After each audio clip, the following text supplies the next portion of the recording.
Bonjour, c'est Olivier pour Systémique. En fait, aujourd'hui, on va commencer un nouveau challenge. En fait, l'idée, ça va être, donc on va voir si je vais y arriver, mais je vais tout faire pour. L'idée, en fait, c'est de lire Proust, donc À la recherche du temps perdu, en 30 jours. Alors, du coup, je vais commencer par le premier. Là, je sais pas si vous voyez, du côté de chez Swan. Alors, en fait, il fait 286 pages, et ça, c'est le premier tome, en fait. Moi, je l'ai en. Donc, il y a 7 livres en général, et en fait, moi, je les ai en 15 tomes. Voilà. Donc, l'idée, ce sera de faire un tome enfin, tous les 2 jours, et comme ça, à la fin du mois, on arrivera au bout du livre. Voilà, excusez-moi. Donc la question c'est pourquoi faire ça. Déjà parce que ça me tente, enfin, c'est vraiment un livre extraordinaire. Alors déjà pour vous dire la vérité, j'avais déjà lu À la recherche du temps perdu, mais j'avais mis 2 ans à le lire, enfin voilà, j'avais vraiment mis beaucoup trop de temps. Donc je repars de zéro, donc voilà, le premier je le connais et les autres non. Déjà c'est pour apprendre à lire ce Proust, c'est vraiment une grande difficulté vu les phrases qui sont très très longues, très très complexes. C'est un effort de concentration, un effort de discipline. Voilà, ça va aussi me permettre de lire vraiment du français magnifique. Et puis, on va essayer de découvrir ensemble si je vais arriver au bout de ce challenge. Voilà. Donc, je vais publier. Par contre, je ne publierai pas une vidéo par jour parce que sinon, c'est que la moitié d'un tome. Donc, je ferai les 7 livres, 7 découpages habituels. Et comme ça me fera 7 vidéos sur un mois. Voilà, j'espère que ça vous plaira. Je vais vous montrer un peu. Je vais pas vous raconter l'histoire évidemment, parce que c'est un roman, donc chacun. Mais il se passe pas grand chose énormément. Enfin, il se passe pas grand chose en général, c'est plutôt des longues descriptions, donc voilà, c'est pas un roman d'action, ça c'est sûr. Je vous ferai peut-être aussi des petites lectures pendant, voilà, savoir si ça vous plaît ou pas, ça vous me direz en commentaire. Et voilà le challenge. Donc c'était Olivier pour Systémique. Voilà, passez une bonne journée et puis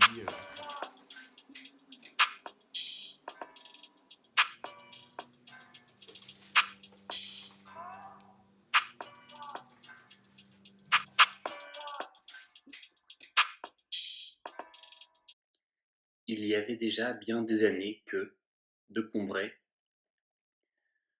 tout ce qui n'était pas le théâtre et le drame de mon coucher n'existait plus pour moi, quand un jour d'hiver, comme je rentrais à la maison, ma mère, voyant que j'avais froid, me proposa de me prendre, contre mon habitude, un peu de thé. Je refusai d'abord, et je ne sais pourquoi, me ravisai.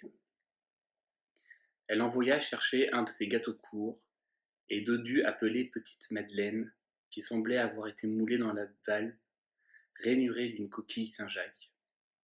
Et bientôt, machinalement, accablé par la morne journée et la perspective d'un triste lendemain, je portai à mes lèvres une cuillerée du thé où j'avais laissé s'amollir un morceau de madeleine.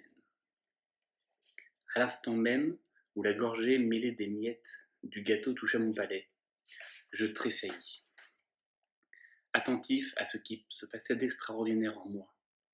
Un plaisir délicieux m'avait envahi, isolé, sans la notion de sa cause.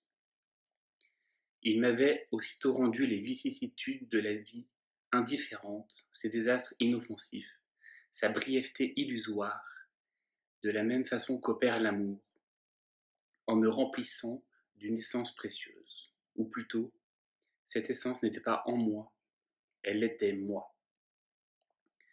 J'avais cessé de me sentir médiocre, contingent, mortel.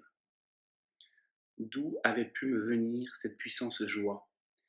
Je sentais qu'elle était liée au goût du thé et du gâteau, mais qu'elle le dépassait infiniment, ne devait pas en être de même nature. D'où venait-elle? Que signifiait-elle? Où l'appréhender? Je bois une seconde gorgée, où je ne trouve rien de plus que dans la première. Une troisième, qui m'apporte un peu moins que la seconde. Il est temps que je m'arrête. La vertu du breuvage semble diminuer. Il est clair que la vérité que je cherche n'est pas en lui, mais en moi.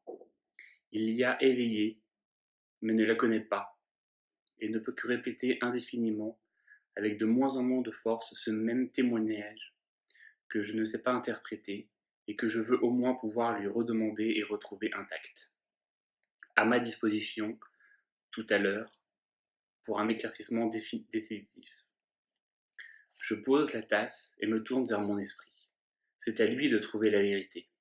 Mais comment? Grave incertitude. Toutes les fois que l'esprit se sent dépassé par lui-même, quand lui, le chercheur, et tout ensemble le pays obscur où il doit chercher, et tout son langage ne lui sera de rien. Chercher, pas seulement, créer. Il est en face de quelque chose qui n'est pas encore, et que seul il peut réaliser, puis faire entrer dans sa lumière. Et je recommence à me demander quel pouvait être cet état inconnu qui n'apportait aucune preuve logique, mais l'évidence de sa félicité, de sa réalité devant laquelle les autres s'évanouissaient. Je veux essayer de le faire réapparaître. Je rétrograde par la pensée au moment où je pris la cuillère de thé. Je retrouve le même état, sans une clarté nouvelle. Je demande à mon esprit un effort de plus, de ramener encore la sensation qui s'enfuit. Et, pour que rien ne brise l'élan dont il va tâcher de la ressaisir, j'écarte tout obstacle, toute idée étrangère. J'abrite mes oreilles et mon attention contre les bruits de la chambre voisine, mais, sentant mon esprit qui se fatigue sans réussir, je le force au contraire à prendre cette distraction que je lui refusais, à penser à autre chose, à se refaire avant une tentative suprême. Puis, une deuxième fois, je fais le vide devant lui. Je remets en face de lui la saveur encore récente de cette première gorgée, et je sens tressaillir en moi quelque chose qui se déplace, voudrait s'élever, quelque chose qu'on aurait désancré à une grande profondeur, je ne sais ce que c'est, mais cela monte lentement. J'éprouve la résistance et j'entends la rumeur des distances traversées. Certes, ce qui palpite ainsi au fond de moi, ce doit être l'image, le souvenir visuel qui, lié à cette saveur, tente de la suivre jusqu'à moi. Mais il se débat trop loin, trop confusément, à peine si je perçois le reflet neutre où se confond l'insaisissable tourbillon des couleurs remuées. Mais je ne peux distinguer la forme, lui demander, comme au seul interprète possible, de me traduire le témoignage de sa contemporaine, de son inséparable compagne, la saveur, lui demander de m'apprendre de quelles circonstances particulières, de quelle époque du passé il s'agit.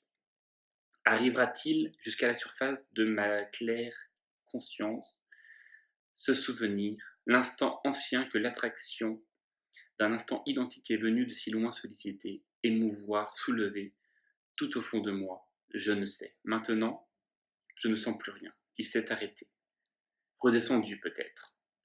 Qui sait s'il remontera jamais de sa nuit. 10 fois, il me faut recommencer, me pencher vers lui, et, chaque fois, la lâcheté qui nous détourne de toute tâche difficile, de toute œuvre importante m'a conseillé de laisser cela, de boire monter en pensant simplement à mes ennuis d'aujourd'hui, à mes désirs de demain qui se laissent remâcher sans peine. Et, tout d'un coup, le souvenir m'est apparu. Ce goût, c'était celui du petit morceau de madeleine que le dimanche matin à Combray, parce que ce jour-là, je ne sortais pas avant l'heure de la messe, quand j'allais lui dire bonjour dans sa chambre, ma tante Léonie m'offrait, après l'avoir trempé dans son infusion de thé ou de tilleul. La vue de la petite Madeleine ne m'avait rien rappelé avant que je n'y eusse goûté.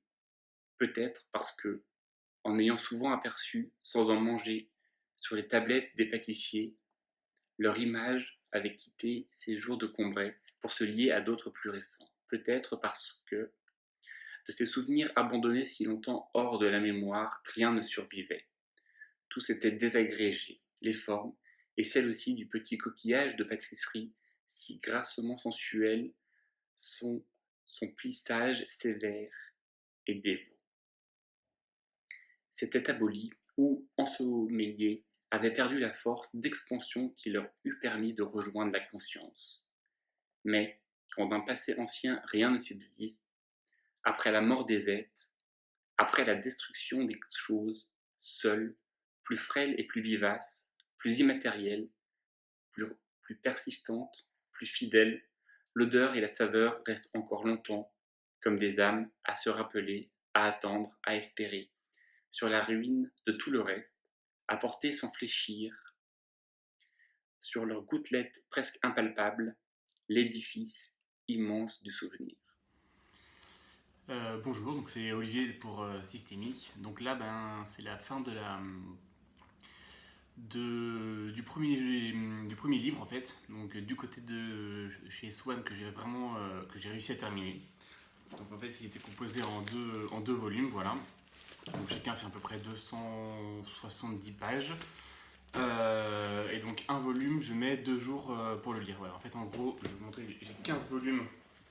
Voilà, ça c'est toute la collection, donc pour mon challenge. Il y a 15 volumes et je me suis dit, bon, un par jour c'était trop parce que c'est. Donc je mets 2 jours pour lire un volume, ce qui est déjà assez chaud, parce que c'est Proust. Et voilà, donc j'ai terminé le challenge là, pour le premier, pour Du côté de chez Swan, donc que j'ai lu en 4 jours, voilà, aujourd'hui on est le 29. Voilà, donc c'était vraiment pas facile. En fait, je l'avais déjà lu, je l'avais dit au début, je l'avais déjà lu en entier. J'avais mis 1 an pour le lire, enfin, voilà, donc j'étais déjà imprégné de Proust, mais vraiment pas du tout de façon aussi efficace. Voilà, j'ai beaucoup de choses aussi à faire dans la journée, donc il faut vraiment que je m'organise. Là, j'ai terminé un peu tard le soir parfois pour terminer ce que j'avais à lire, la moitié de chaque bouquin. Et voilà, donc là je suis chaud pour continuer le challenge jusqu'au bout. Il y a donc j'ai encore 7 livres là, et puis voilà, au fur et à mesure je ferai des vidéos pour expliquer un peu où est-ce que j'en suis, comment ça se passe et surtout ce que ça m'apporte. Là, le premier, j'ai eu un plaisir fou à lire. J'essaie de lire assez vite grâce à la lecture rapide, là c'est la vidéo que j'ai faite avant. Et en fait, finalement, c'est malgré tout plus facile de lire vite ce genre de bouquin plutôt que de l'espacer dans le temps. Il fait souvent des rappels. Et en fait, quand on l'a lu le matin ou la veille, en fait, on voit tout de suite de quoi il parle. Et puis aussi, on a ces longues descriptions qui sont parfois un peu, enfin, qui sont magnifiques, mais qui sont parfois un peu rébarbatives. Et en fait, si on les lit vite, on comprend ne serait-ce que la phrase. En fait, on sait de quoi la phrase parle. Voilà. Donc c'est pour ça que la lecture rapide, là, le livre que j'ai résumé m'a beaucoup appris. Voilà. Donc ça, c'était pour le premier. Donc du coup, j'attaque le prochain demain. Et qui a 3 tomes, donc du coup ça va faire 6 jours. Donc dans 6 jours je referai une vidéo pour montrer comment ça s'est passé. Voilà, c'était Olivier pour Systémique. J'espère que ça vous a plu, je vous souhaite une bonne journée et à bientôt.